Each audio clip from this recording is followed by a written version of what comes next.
Namaste, dear friends. Welcome to today's Bhagavad Gita class. As always, we shall begin our class with a prayer. Heavenly Father, Divine Mother, Friend, Beloved God, Bhagwan Krishna, Jesus Christ, Mahavatar Babaji, Lehri Mahashaya, Swami Shri Yukteswar Ji, Beloved Gurudev Paramhansa Yogananda Ji, Saints and sages of all religions, humbly we bow at thy feet. Beloved Lord Krishna, thou art the essence of everything. Help us to feel thee, to realize thee in every fiber of our being, in every thought and emotion. Dear Lord, awaken our hearts and bring us home. Om Shanti, Shanti, Shanti.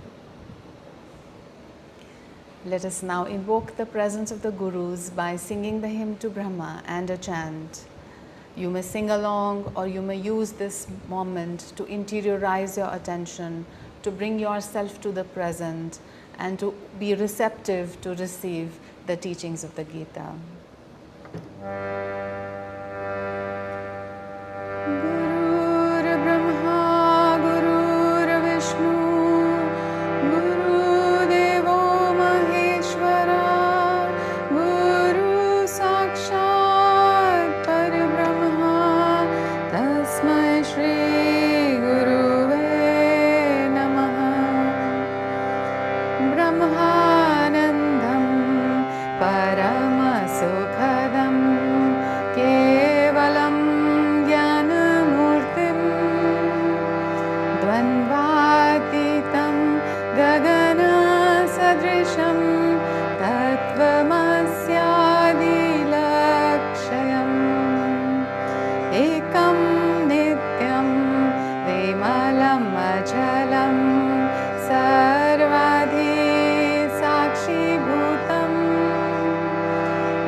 Dive deep into the vibrations of Om. Let us sing this chant. Fill my body, fill my spirit, fill me with the sound of Om. Fill my body, fill my spirit, fill me with the sound of Om. Fill my body, fill my spirit, fill me with the sound of Om. Fill my body, fill my spirit, fill me with the sound of Om. Fill my body, fill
Let us take a couple of moments of silence. And in the silence within is the vibration of Om. When you can feel the continuity of yourself with the surroundings, with the universe, know that you have contacted Om to some extent.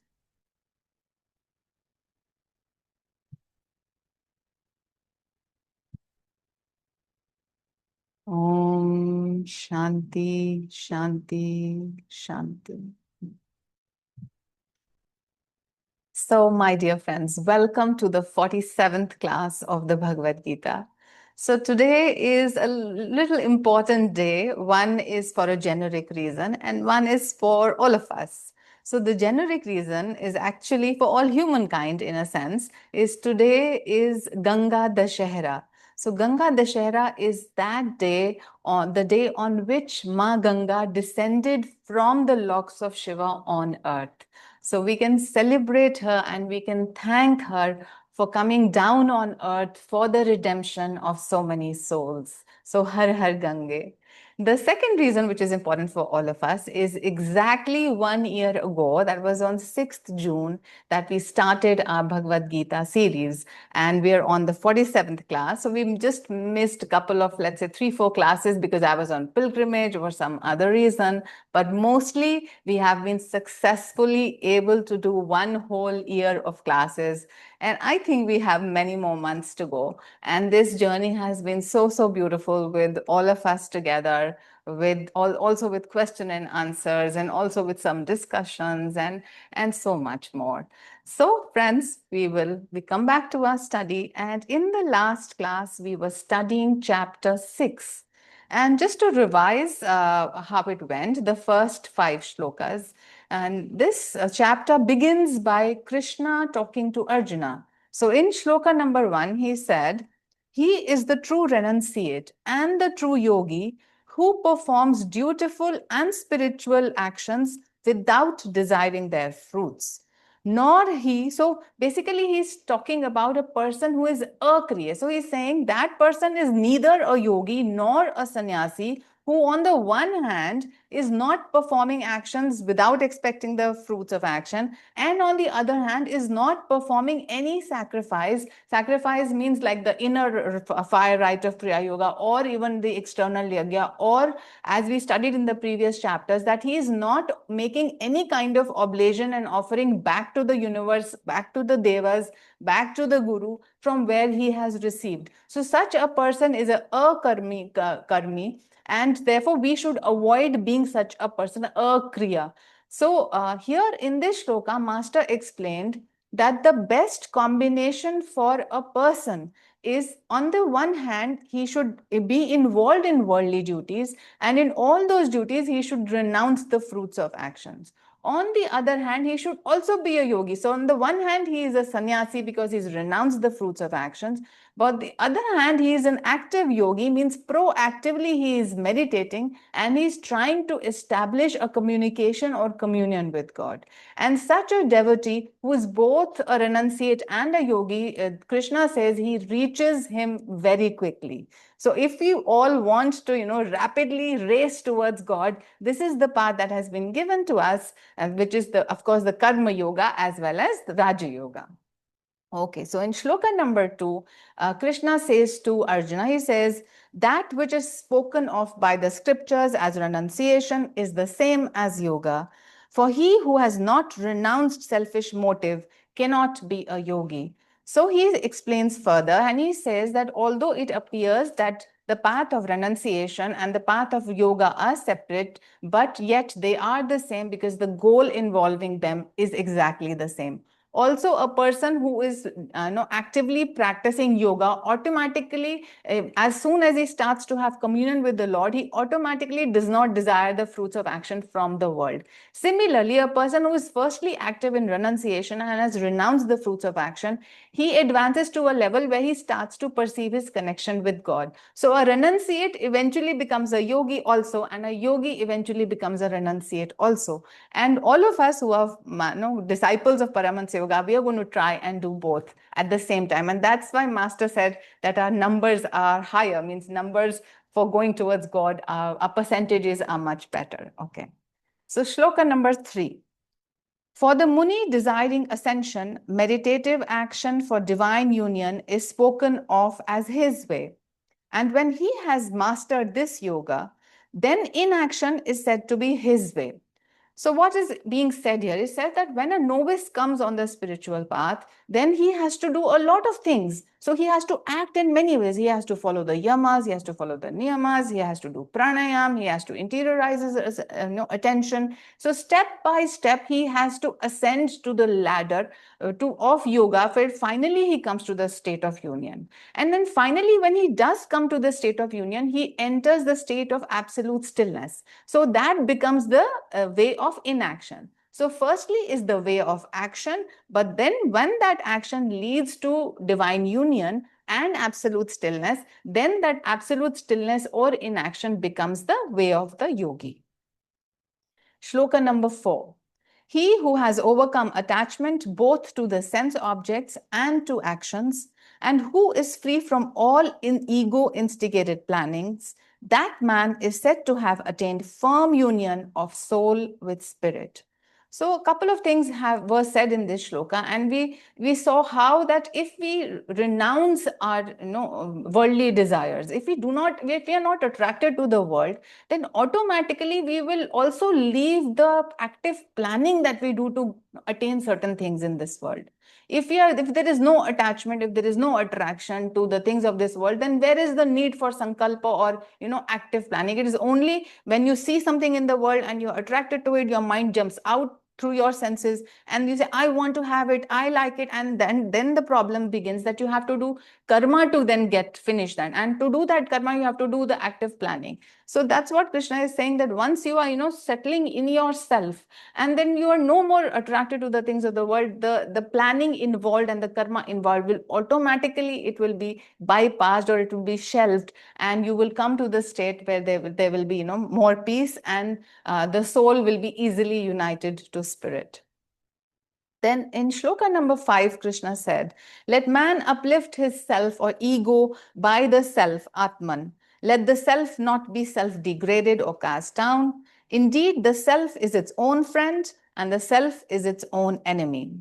So to the explanation of this, Master said the ego acts as its own friend when it develops divine qualities, when it practices yoga, when it practices the act of meditation, when he practices loving others. So all of that, when the ego is doing all these virtuous acts, then the ego becomes its own friend. And because this ego is disciplined now, then only will it be ripe enough to be able to understand that it is the soul, or even to meet with its own self.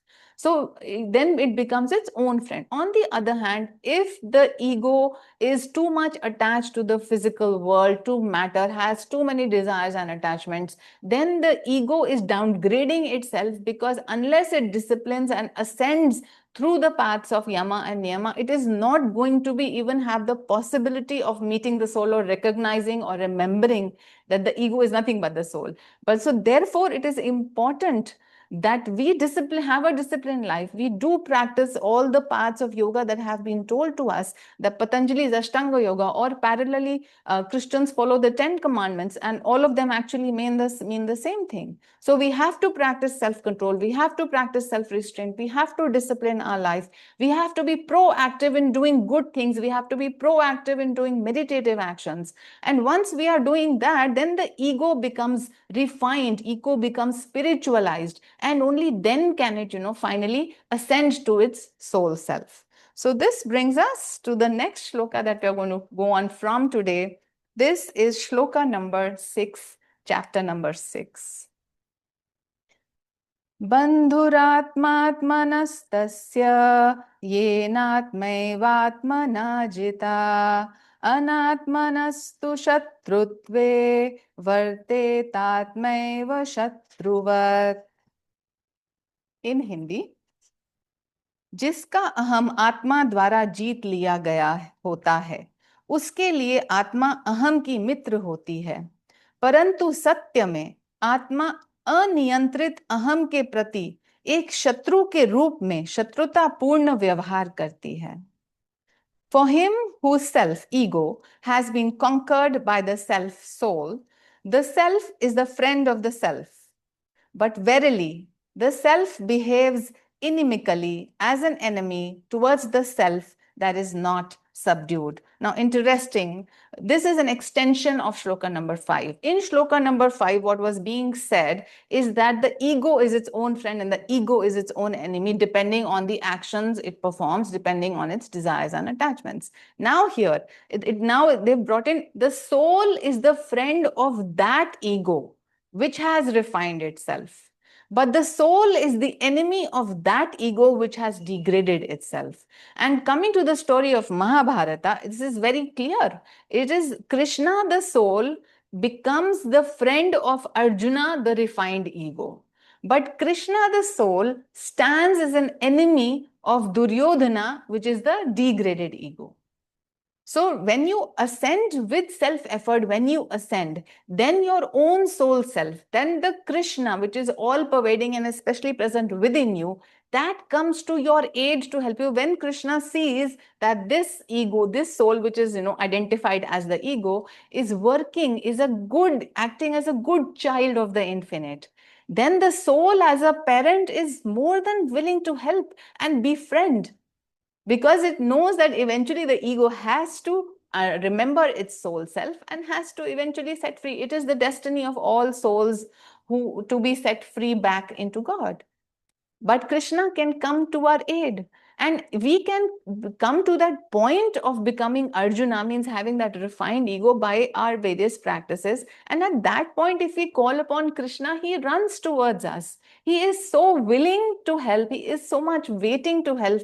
It is up to us whether we are doing our homework and our self-effort. And secondly, are we calling out to Krishna with love and devotion or not? Because if we've done our homework and if we are calling, then Krishna is, it takes, he's just instantly there because he's always there.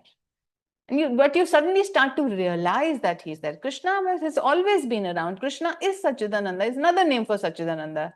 So is ever present, all pervading, no space and time can obstruct it. But we start to realize the presence of Krishna in our life when we have done the disciplinary actions, when we have developed love and devotion, when we are including others in our happiness. So when we have done that, suddenly it says, oh, Krishna, I can actually feel his presence in my life. And that is such a beautiful moment. And that in chapter 2, Krishna was telling Arjuna that the devotee does feel his smile.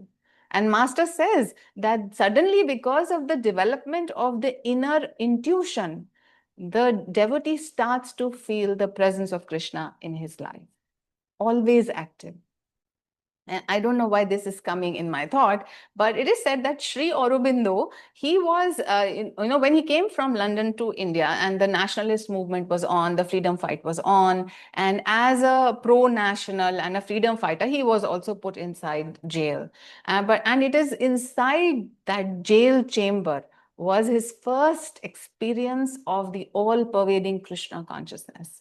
And he narrates that Krishna was in my body. He felt Krishna in his body, on the floor, in the bars of the jail, in the sentries and the policemen that were around. So the walls also, everything he felt was pervaded with Krishna consciousness. And that is that all-pervading Krishna consciousness you suddenly become aware of once you uplift yourself, once you go on this path of ascension and practice. Okay, so this brings us to shloka number 7.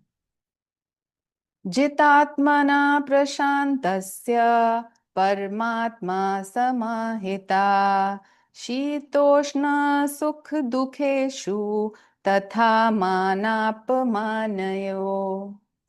एक प्रशांत ज्ञानी पुरुष जो अहम पर विजयी है, चाहे वह सर्दी अथवा गर्मी, सुख अथवा दुख, मान अथवा अपमान का सामना करे, सदा पूर्ण रूप से ब्रह्म में स्थित रहता है. The tranquil sage, victorious over the self, the ego, is ever fully established in the Supreme Self, the Atman, whether he encounters cold or heat, pleasure or pain, praise or blame. Now, this is a really again reminder. We have studied this in previous chapters, that how a yogi can be victorious over these phases of duality. Why? Because he knows the truth that this duality is a temporary appearance, and the oneness and the unity of everything is the real truth, that he is the soul beyond this ego.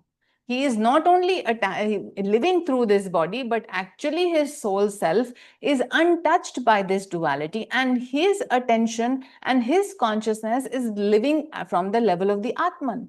And therefore, even though he is in the midst of this world which is full of duality, he is unaffected by it. And as we were taught in chapter 5, it becomes like that lotus leaf. Even in muddy water, even with all the wetness, the leaf is not wet. So the yogi realizes his oneness with the soul, with the spirit. Therefore, duality cannot touch him. And we have discussed this before. All of us can do that. And the point between the eyebrows, the Agya Chakra or the spiritual eye, is that point, which is the non-dual point in ourselves. And if we can meditate more and more through this point, if we can lead our lives more and more through this point, then the duality, even though all around us, will not affect us. And slowly we have to ascend also from the level of the chakras. We have to ascend to the Agya Chakra, because herein lies the gateway to freedom. Okay. Besides, also, the yogi understands that all of this is like a dream drama. It's like a movie. Just like when we go in the movie theater, sitting and watching a movie, and if there is rain happening on the screen, we do know that we are not going to get wet, because, this is just a movie and we are separate from it. So the yogi knows that he is the witness consciousness. He is pure awareness and consciousness, that he is not the body. And therefore, anything that is happening to the body is not actually him, and therefore he is unaffected. Similarly, anything that is happening to the mind, so all praise and blame and good and bad, this and that, all of that is at the level of the mind. But the yogi knows he is the pure witness consciousness, and he just watches all of these drama unfolding and playing around him, and he establishes himself nicely at the level of the soul, unaffected. He watches the dream drama of life. Okay. So we come to shloka number 8. Jnana Vijnana Triptatma Kutastho Vijitendriya Yukta Ityuchyate Yogi Samloshtashrama Kanchana. वह योगी जो सत्य एवं आम आत्म साक्षात्कार में प्रसन्नता पूर्वक लीन रहता है, उसे अभिन्न रूप से परमात्मा से युक्त कहा जाता है। निर्विकार, इंद्रिय जीत, वह मिट्टी, पत्थर और स्वर्ण को समान दृष्टि से देखता है। That yogi who is gladly absorbed in truth and self-realization is said to be indissolubly united to spirit. Unchangeable, conqueror of his senses, he looks with an equal eye on earth, stone, and gold. So let's check with ourselves. Do we think that the mud on the ground is same as the gold in our locker or the jewelry that we wear? If we do not, then obviously we are living in delusion, because the essence of all of that is one supreme spirit, is this one Brahman, is that one infinite consciousness which pervades, which appears as the variety of stone, of gold, and of mud. But we think differently. Mostly when we are working through the senses, we are caught up in the differences. But how is it possible that a yogi sees a lump of clay and the gold as the same thing? And again, I'm reminded of the life of Sri Ramakrishna Paramhansa, who would sit at the bank of the Ganga near Dakshineshwar temple. And in his hand, in one hand, he would hold a few coins, and the other hand, he would have some mud. And then he would say mati means mud and taka means coin. And then he would see them together and would see that they are the same thing, and he would throw them in the Ganges. So mati taka, he would do that multiple times because he knew that all of it is actually that one divine consciousness. But we have a long way to go before we can come to the point, but don't think it is impossible.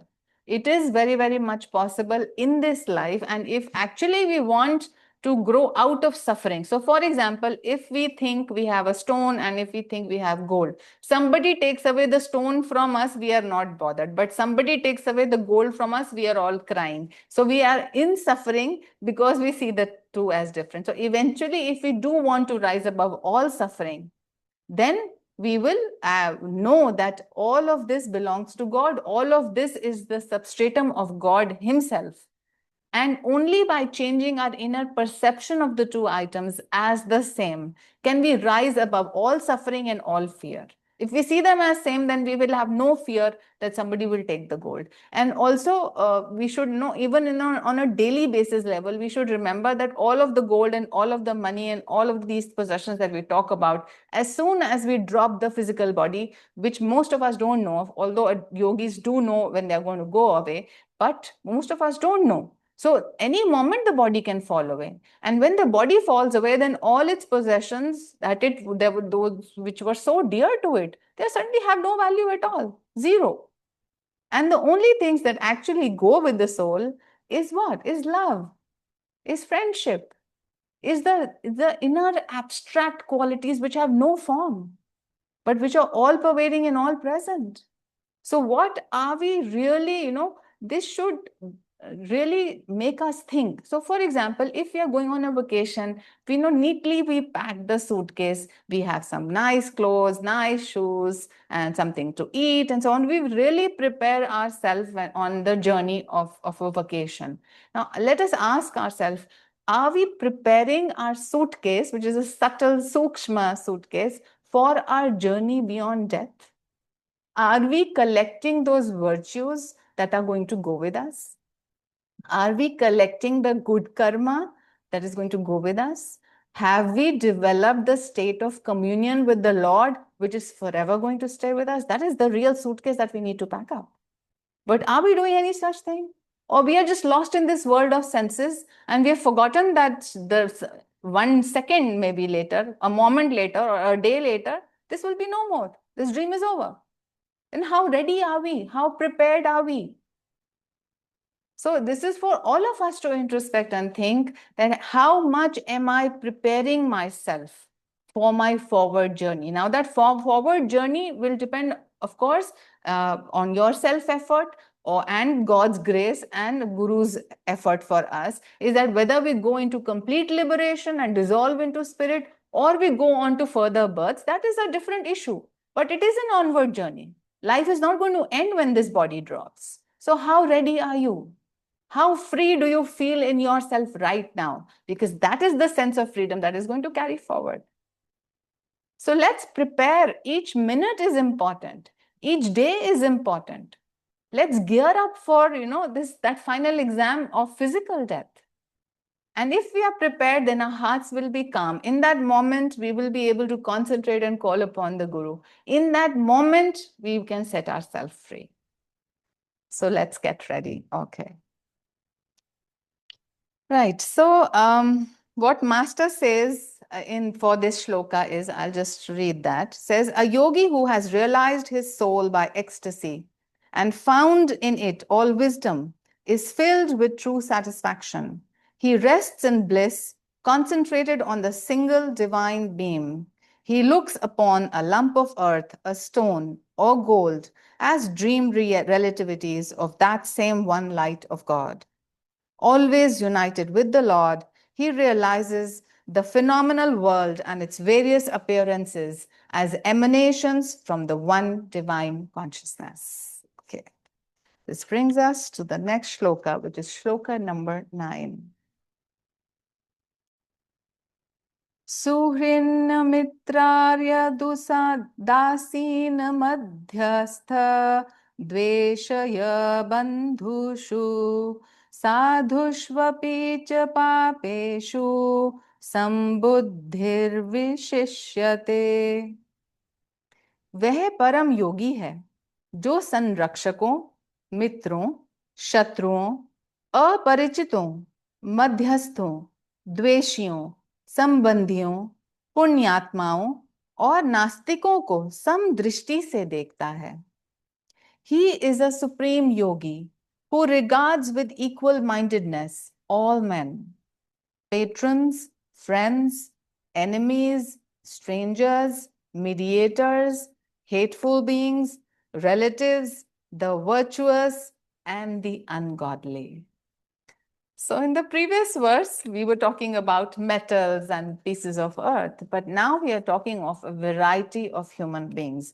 So a normal person, a lay person who has no idea about spiritual dimensions, or even if God exists, or you just look around people walking here and there, and you find that they treat people according to how they are treated mostly. So like if somebody likes you, you like them back. If somebody hates you, you tend to hate them back, and so on and so forth. So this is this procedure goes on and on. And even at this level, our behavior towards others, when we do not know that all human beings are same or similar, even if we think that they are different entities from our egoic reality, even then what should our behavior be? And here comes in the very important teaching of Jesus Christ, where he says, do unto others what you want others to do unto you. So even if you were to forget all the commandments of spiritual life in all religions, if you were to just follow this one commandment, then this is sufficient to lead you to develop all divine qualities. It is sufficient for you to transcend karma even through this, because you will be very, very careful, you will be very mindful, you will be very attentive before you are saying anything to anybody, before you are acting towards anybody, even in your thoughts.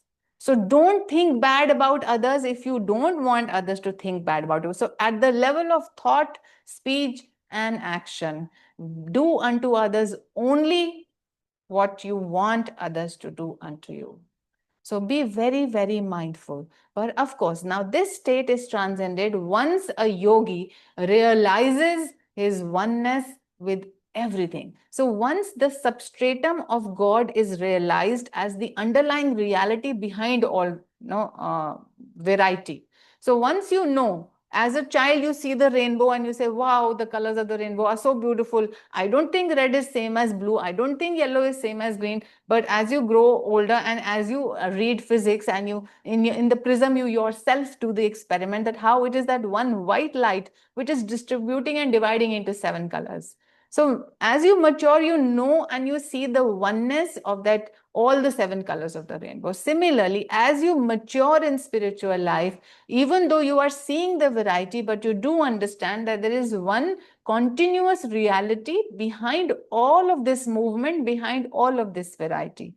And once you are able to perceive that oneness, and how do you perceive that oneness? Do you go outside of yourself to perceive that oneness? No, you first go inside yourself. Once you turn your attention inwards by the practice of meditation, as you withdraw your energy from the outside world, you stabilize it in your spine and in your mind. You do pratyahara, means your mind and attention go inside, and you find the divine presence within yourself. Now, once you have firsthand had the experience that the divine is indeed within me, then automatically you know that if the divine is within me, then it has to be within everybody. And then once you go deeper and deeper with pranayam, with dharana, dhyan, then you realize the continuity of that divine presence between you and all others. And as you go step by step on this path, you automatically know that all these characters that you see around you, these are actually the characters that the God, the director, has designed. And the characters just around you, actually they are playing out their roles according to whatever karmic energy patterns there are. And eventually everybody is God, everybody is moving God. But it's because we have got lost in the dream drama. We have not waken up from the drama that we think that we are these roles that we are playing. So never confuse the role that you are playing. That role could be in a male body or in a female body, in a particular profession, or maybe you are mother, or maybe you are brother, or you are father, or you are boss in your company. That is a role. But your true identity is your soul nature. As your identity is that you are a child of God. So never lose your identity in the role that you play. And if you can remember who you really are, and if you can remember who all of these people are as they are playing, then there is no conflict, because automatically duality finishes at that point. You see the non-dual reality, you understand your own atmic truth, and then all the conflict is lost, and you remain in peace, and you see all of them as same. Okay, so I'll just read what Master says about this shloka number 9. And here, Master is actually saying here, he says that don't think that this man is foolish because he cannot see, a good person from a bad person. Of course, at the superficial level, he is intelligent, he's smart. At the superficial level, he knows and he will encourage the good person to do good. He will admonish the bad person and tell him not to do bad. But that is only at one transactional level of reality. In the deeper reality, he knows the truth that both are same and both are playing out their roles. So he says, Master says, the man who has perceived God looks upon all types of men as dream motion picture images made of the relativities of the light of cosmic consciousness and the shadows of delusion. Okay, so beautiful. So that means more and more. So what are we to do on a daily basis? On a daily basis, even when we are seeing variety, let us remind ourselves of this truth. That God is living through all these people. Just around you, in your own house, your own family members, your own colleagues, your boss, everybody, the people on the road, everybody who is walking on planet Earth is the same reality, the same God substance. So now, if you are careful and mindful of this reality, now from tomorrow, see how your behavior is towards all these people who are God's representatives, who are God's children, who are God Himself. But it's just that we see them differently. But we can improve, we can correct, and we can always go back and forth, go into the truth of things and live accordingly. That way, our life will become simpler, our life will become more peaceful, and the conflict will go away. Okay. So now we come to shloka number 10, and shloka number 10 onwards is very, very interesting, because now in this chapter 6, Krishna will actually explain the technique of meditation. So here is shloka number 10. Yogi yunjita satatma atmanam rahasi sthita ekaki yat chittatma निराशीर परिग्रह। नित्य आशावान इच्छाओं से रहित और संग्रह की इच्छाओं से मुक्त हृदय चित्त की तरंगों को आत्मा द्वारा योगाभ्यास से उत्पन्न एकाग्रता से नियंत्रित कर एकांत स्थान में जाकर योगी को निरंतर आत्मा के साथ जुड़ने का प्रयास करना चाहिए। Free from ever-hoping desires and from cravings for possessions, with the heart, that is the waves of feeling, controlled by the soul by yoga concentration, retiring alone to a quiet place, the yogi should constantly try to unite with the soul. Okay. So now he's directly saying that solitude is important. Being alone by yourself is important. And the yogi, or the novice yogi, or the aspiring yogi, then what should he do? So 3 things he said. One is, he said, should leave all sensory thought behind. Second, he said, leave the longing for possessions behind. And third, he's saying, you have to leave your mental restlessness. And then he says, then find a quiet place for yourself, where you're going to sit and contemplate upon your own nature, where you're going to sit and try to unite your soul with the infinite spirit. Okay. Now, I will do a lot of reading here because I don't want to mix and mince Master's words. This is very important for all of us. He says the devotee should begin his meditation with the practice of the technique of Kriya Yoga, by which he can disconnect his mind from the outer sensory world. A restless devotee will find it beneficial to meditate with other sincere souls, and especially with advanced yogis. The invisible vibrations emanating from the soul of a yogi will greatly help the beginner to attain inner tranquility. So, here comes the importance of group meditations. It is good to meditate on your own because you have to have a regular practice, but at least once a week or more if possible. Try to have group meditations because that group energy is, it really invites that stillness. And also, Jesus Christ says, where two or more gather in my name, there I am. So, if there is a group of people invoking the presence of God, a group of people trying to tune into Krishna consciousness, then he says, there I am, because God is all pervading. But in that group, you suddenly start to realize his presence. Okay. Then a master says the ecstatic meditation of the advanced yogi in deep communion with God radiates supernal blessings of God's presence. So people who have been meditating for some time, especially who have really advanced in the path, if you just watch them meditating, you will feel a serenity just being around them. And this reminds me of the story of, when Yogananda ji was in body and Rajarsi Janakananda was meditating once. And then Master's comment on this was, you do not know that how much blessings come for the work and to earth when such a yogi meditates. So just by sitting quietly, just by doing the inner work of communing with God, a yogi is able to achieve much more than a restless person doing a full day of activity. In fact, I don't remember which book, in one long ago I had read that the positive effects of a yogi meditating in a cave or a forest, an advanced yogi, a realized sage, cancels out the negative effects of 1,000 people in the world. So that is the importance of, communing with God and going into your inner stillness. And if you're meditating with people who have been meditating for some time, it just becomes easier for you to meditate. So please look for, small groups. If you can attend a center, you can have group meditations, or even if you can create your own small meditation group of 3, 4, 5 people meditating together, it's going to be really, really beneficial for you. Then Master goes on to explain. He says, deeply meditating disciples should concentrate on their guru or meditate with him if possible.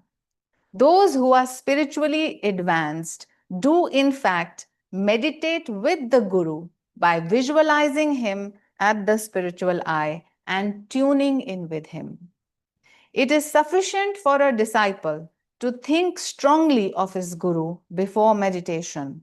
He will then find his meditation on God to be reinforced by the Lord's power flowing through the direct, tangible channel of the guru.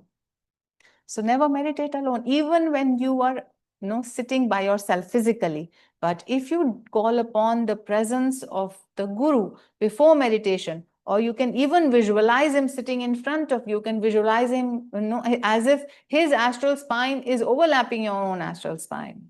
So if you can really invoke the presence of the gurus before you start your meditation or even during meditation, this is a direct, easiest way of attuning with the guru's presence and easiest way to invite God's presence. Why? Because the guru is self-realized. His connection with God is immediate, instantaneous, and all the time. If you can attune your vibrations with the vibration of the guru, then immediately you will be able to, feel God's presence in your life. Okay. Then here, a master goes on to explain the metaphysical meaning of this verse. So here a solitude is being talked about. So he says the real solitude is is not just keeping the body in a quiet place separate. Means when you can actually turn inwards in your own mind, when the sense perceptions are not bothering you, when the restlessness of the mind is not bothering you, and you are turning inside towards the stillness of of your own soul. So that solitude, not loneliness, but that aloneness where you are one with God, that stillness, that solitude is that, which is actually being referred to here in this shloka. So we must understand these shlokas at all levels. So of course, we on the outside, we work to create a space in our own house or a place where we can meditate. But people who are advanced yogis, even in the midst of a crowd, they can go into that inner solitude, the cave of the heart, as it is called. So your heart becomes the cave, it becomes the hermitage, it becomes your own resting home, and you can always turn within. And as Yogananda ji said that, meditators or Kriya yogis, they carry a portable paradise with them. And this is so true. And I just recently got to experience this. So I just yesterday I had to be with a patient for a long time continuously. Of course, it is my job to be with the patient, but the environment was so restless. It was, and of course, when there are patients, there is a lot of negative energy. There is sickness. The people are downcast and so on. So even in the midst of that, that crowd and that negativity, if you can just take a moment, close your eyes, and breathe in, or work through the prana in your astral spine, immediately you can feel that you can say, thank you God for give this solitude within, this peace within, to which I can connect at will. And this is the portable paradise. You have it with you everywhere and anywhere, however much restlessness there is in the outside environment. But if you have learned to disconnect from the outside world and go within, then this is your portable paradise. This is the real solitude which can be achieved by everyone. Okay. This brings us to shloka number 11. शुचो देशे प्रतिष्ठाप्य स्थिरमासनमात्मना नात्युच्छित्रितं नाति नीचं चैलाजिन्कुशोत्तरम्। योगी का आसन एक स्वच्छ स्थान में स्थिर होना चाहिए, न अधिक ऊंचा न अधिक नीचा हो, जिस पर पहले कुशा, फिर मृग अथवा बाघ चर्म और उस पर वस्त्र बिछाया गया हो. The yogi's seat in a clean place should be firm, neither too high nor too low, and covered first with kusha grass, then with a deer or tiger skin, and then with a cloth. So the exact method of meditation is unfolding here, and step by step. And of course, Master will tell us what to do, because these days we are not going to get tiger skin or deer skin. And actually, if you truly go back into history, the sages would want the skin of a deer or tiger who has died naturally. And then if we were to wait for a deer or tiger skin, then in this life, with the current scenario, we are never going to meditate. So that is not the possibility. So what are we supposed to do? The master has given us that replacement of that tiger or deer skin can be made. We can use a woolen blanket. Over that we can keep a silk cloth. And this combination is good, and this works for us in current scenario. And even when we are sitting on a chair, he said that the wool and the silk can run over your back, under you, and it can even go below your feet. And what is the purpose? So let's come back to the shloka.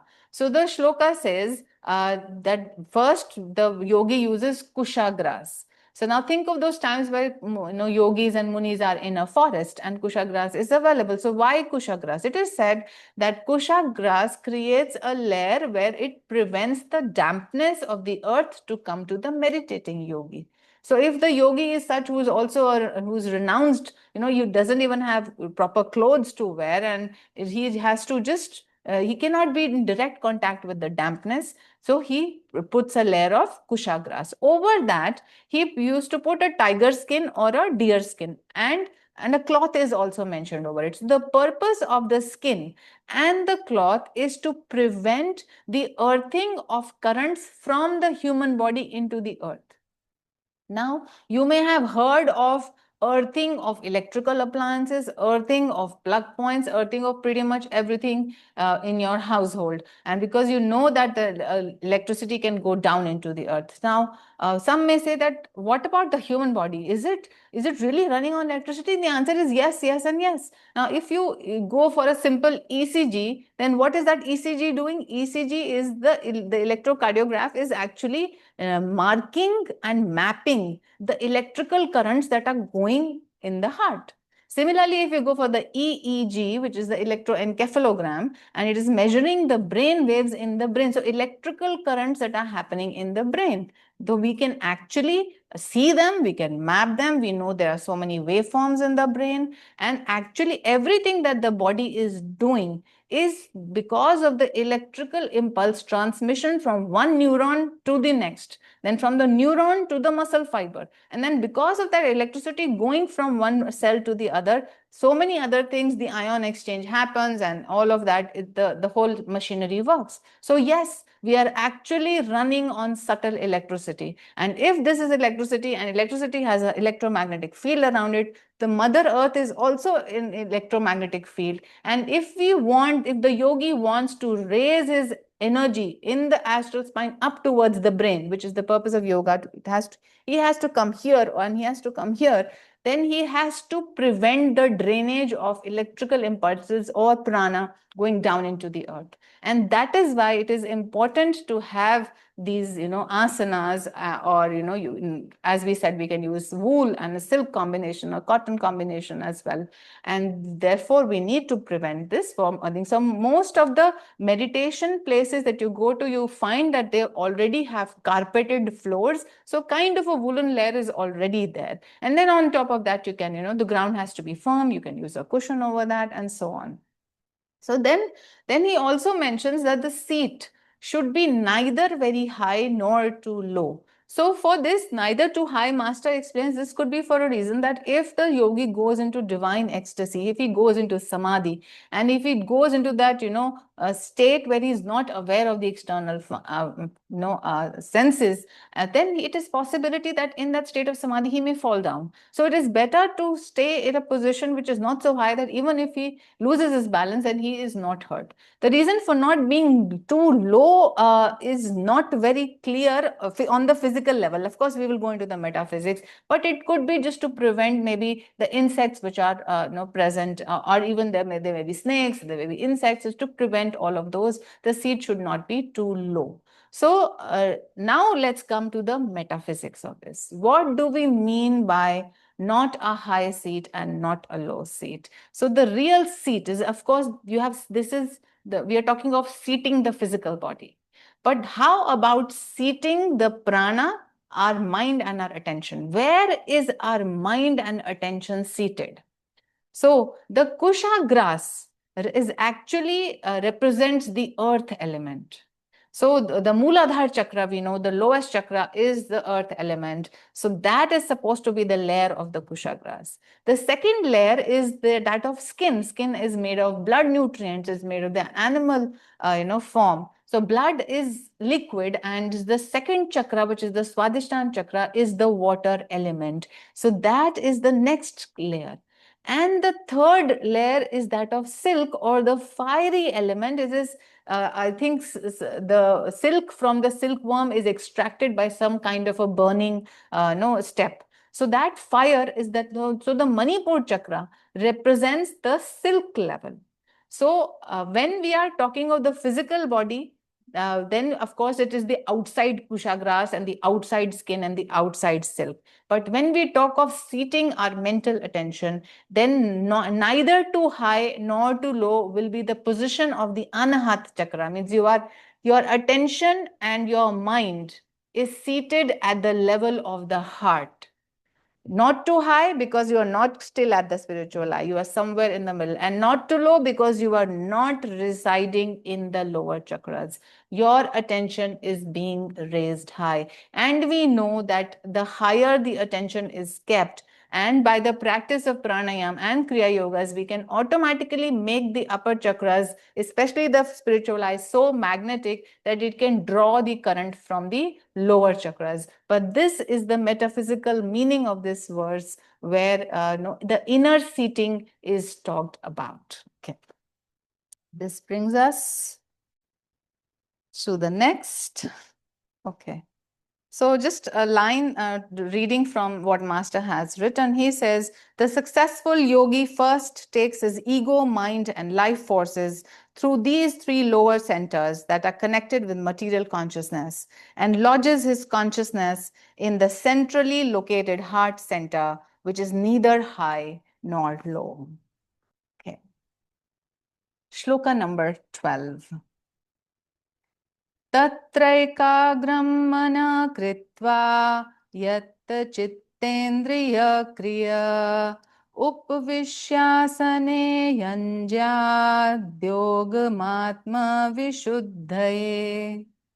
उस आसन पर बैठकर मन को एक विषय पर एकाग्र करके कल्पनामय क्षमता एवं इंद्रियों की क्रियाओं को नियंत्रित करके उसे आत्मशुद्धि के लिए योग का अभ्यास करना चाहिए.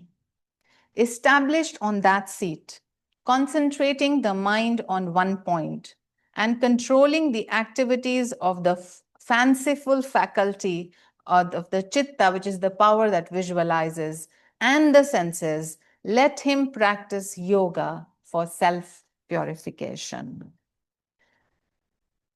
So, very clearly it has been said, first the Gita says, find a quiet place. Then it says, place yourself in an asana. And of course, parallelly, it is talking about the physical and the mental realms together. And then he says that now that you are seated, now what are you going to do with your mind, your energy, and your attention? Now you should focus it single-pointedly within.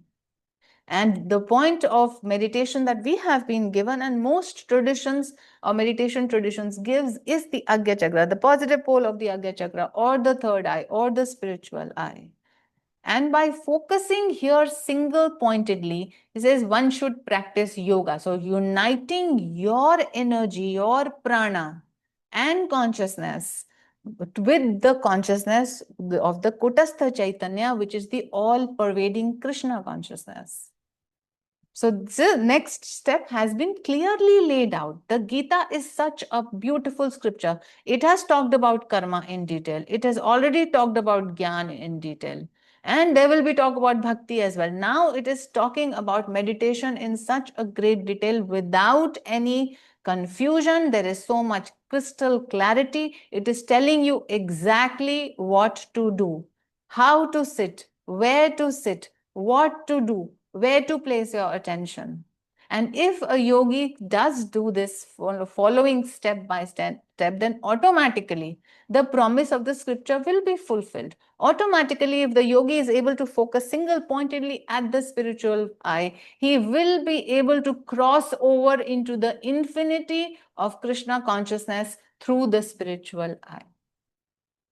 And we will study this more in the next class as to even the exact positions of the eyes will be told as the next few verses unfold. So whenever, if you're meditating next time, and if somebody around you, maybe in office or maybe at home who's not a meditator, says, oh, what are you doing? You can simply say, I am following the teachings of the Bhagavad Gita as told by Sri Krishna. So with that thought, we will end today's class, and we will share the blessings and the power that we have received with souls everywhere. Let us pray together.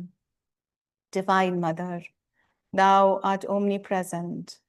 Thou art in all Thy children. Manifest Thy healing presence in all bodies, all minds, and all souls.